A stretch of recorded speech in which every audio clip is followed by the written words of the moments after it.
प्रशांत मिश्रा पुनः आप सभी का प्रशांत मिश्रा वैदिक चैनल के माध्यम से हार्दिक स्वागत अभिनंदन करता हूँ। मकर संक्रांति पर्व की आप सभी को हार्दिक शुभकामनाएं। जैसा कि आपको मैंने पहली वीडियो में बताया कि मकर संक्रांति का पुण्यकाल तिथि सब कुछ वर्णन किया मैं द्वादश राशियों के साथ, तो मैं आपको इस वीडियो में यह बताना चाहता हूँ कि मकर संक्रांति का पुण्यकाल कब है, कितने समय से है।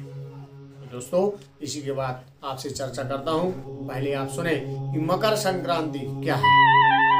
मकर संक्रांति का मतलब है भगवान सूर्य नारायण जब अपने पुत्र शनिदेव की मकर राशि में प्रवेश करते हैं तो उसे मकर संक्रांति कहते हैं, जो इस बार 14 जनवरी 2021 में होगी। भारत के विभिन्न राज्यों में तो 15 तारीख को कहीं कहीं मनाई जा रही है, लेकिन हमारे सागर मध्य प्रदेश में 14 जनवरी को ही मनाई जा रही है। भगवान कहते हैं एक बार आशुतोष भगवान शिव जी ने सूर्य नारायण से प्रार्थना की कि समस्त चराचर जितने व्यक्ति हैं सभी को शनि महाराज अपनी टेढ़ी दृष्टि से देखते हैं। उस शनि महाराज की उस टेढ़ी दृष्टि से जो भी गलत कर्म करते हैं वह परेशान हो जाते हैं। शनि की 7.5 या अढ़ैया उस व्यक्ति को लगती है तो वह व्यक्ति एक मरण तुल्य कष्ट पाता है। तो सभी देवी देवता थे, सभी भगवान शिव जी के पास गए, शिव जी से प्रार्थना की, हे प्रभु हमारे इस कष्ट को मिटाइए कि जितने व्यक्ति हैं वह किसी न किसी प्रकार से दुखित हो जाते हैं। कब? जब शनि की 7.5 आती है। तो ऐसा कोई कार्य है जिसमें शनि की 7.5 से बच सके। आज तक तो पृथ्वी पर जितने चराचर हैं कोई भी नहीं बचा है। शनि की 7.5 सभी को मिली है, सभी को लगी है, और जिसको शनि की 7.5 लगी उसको कष्ट आया, क्योंकि शनि महाराज खुद एक न्याय प्रिय देवता है। आपको मैं बताना चाहता हूँ कि नवग्रह भगवान में जो उग्र देवता है वह शनि महाराज है। वैसे सूर्य नारायण को भी कहा गया है, लेकिन ग्रहाधिपत्य होने के कारण शनि महाराज को भी क्रूर देवता और तेज देवता, उग्र देवता कहा गया है। जैसे शनि महाराज ने जैसी दृष्टि डाली, व्यक्ति परेशान हुआ तो वह भगवान से प्रार्थना करता है, हे प्रभु इस बार क्षमा कर दीजिए, आगे से कभी गलती नहीं करूंगा। तो ऐसे ही जब सभी देवी देवताओं के ऊपर भी पड़ी, ऐसा कोई देवता नहीं बचा जिसके पास शनि की 7.5 ना पड़ी हो।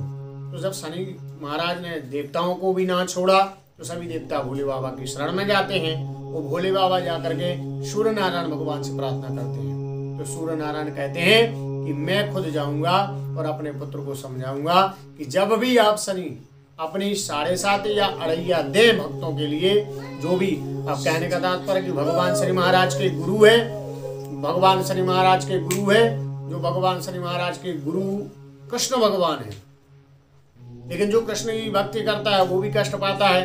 एक बताते हैं कि हनुमान जी महाराज की पूजा करने से भी शनि की 7.5 या अढ़ैया कम होती है, ज्यादा उसको दुख नहीं मिलता है। लेकिन भगवान ने सोचा कि सूर्य नारायण ने कि जितने व्यक्ति हैं सब किसी न किसी देवता के आराध्य हैं। कोई संप्रदायों से, कोई वैष्णव संप्रदाय है, कोई शिव संप्रदाय है, कोई शक्ति संप्रदाय है। जो संप्रदायों से जुड़े हुए हैं वो भी भगवान की भक्ति करते हैं। तो आखिर इसको लाभ कब होगा? तो शनि महाराज से सूर्य नारायण भगवान ने कहा था यही, और उसी दिन सूर्य नारायण भगवान शनि महाराज से मिलने गए अपने पुत्र से। कब मिलने गए? कि हाँ, इसी मकर संक्रांति के दिन, इसी मकर संक्रांति के दिन मकर राशि में प्रवेश करके अपने पुत्र शनि महाराज के पास गए। शनि महाराज से वार्तालाप की और कहा कि हे पुत्र शनिदेव, आप हमारे भक्तों को, जो भी भगवान शिव जी की, आशुतोष भगवान शिव जी की, विष्णु भगवान की या हनुमान जी की या कृष्ण भगवान की जो भी पूजा करते हैं, आप उनको इतनी शनि की 7.5 प्रभावित ना करें कि वो व्यक्ति बिल्कुल मरण तुल्य हो जाए। कष्ट तो देना पड़ेगा, क्यों? कर्म प्रधान विष्णु करी आखा, जो जस कर सो तस फल चाहा। भगवान ने कहा है। तो इस चौपाई को बाबा गोस्वामी तुलसीदास जी ने भी लिखा है रामचरितमानस में। तो सूर्य नारायण भगवान अपने पुत्र शनि से कहते हैं कि शनि महाराज, आज से मैं आपके पास आया हूँ। एक पिता ने अपने पुत्र से प्रार्थना की है, तो हमारे इस वचनों को ध्यान रखना कि आइंदा आगे किसी के ऊपर भी शनि की 7.5 या अढ़ैया आप प्रदान करेंगे उसको ज्यादा कष्ट नहीं देंगे। तो उस मकर संक्रांति के दिन जब ये बात कही तो शनि महाराज ने तुरंत कहा अपने पिता सूर्य नारायण भगवान से, हे पिता, आप मेरे पास आए, प्रार्थना की, लेकिन मुझे क्षमा करिए, क्योंकि आप खुद स्वयं मेरे पास आए हैं एक याचक बन करके।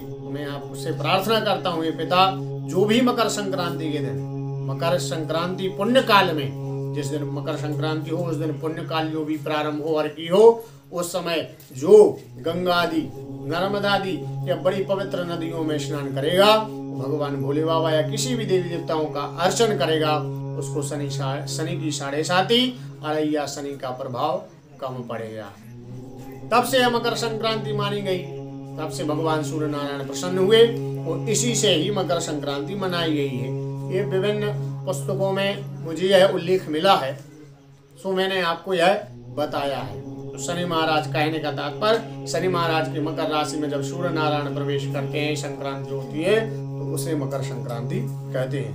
तो मकर संक्रांति का अर्थ बताया। मकर संक्रांति 14 जनवरी को दोपहर 2:27 से अर्घ्य है। इस दिन आप प्रातः काल तो स्नान करते ही है, लेकिन इस अर्घ्य समय में इस पुण्य काल यह है, तो इसी पुण्य काल में 2:27 में स्नान करके भगवान शिव जी का रुद्राष्टाध्यायी अध्यायों से, रुद्राष्टाध्यायी शुक्ल यजुर्वेद के अध्याय मंत्र हैं कुछ, इन मंत्रों से आप भगवान आशुतोष भोले बाबा का अभिषेक करिए, आपको लाभ होगा। इसी के साथ मैं पंडित प्रशांत मिश्रा विदा लेता हूँ। आपसे प्रार्थना एक और करता हूँ कि हमारे इस चैनल को सब्सक्राइब करें। प्रशांत मिश्रा वैदिक नाम से जो मेरा चैनल है, इसको आप सब्सक्राइब करिए। जानवर से संबंधित जो भी सलाह लेना चाहते हैं, हमारे व्हाट्सएप नंबर 9098933215, एक बार और ध्यान दें, 9098933215 पर आप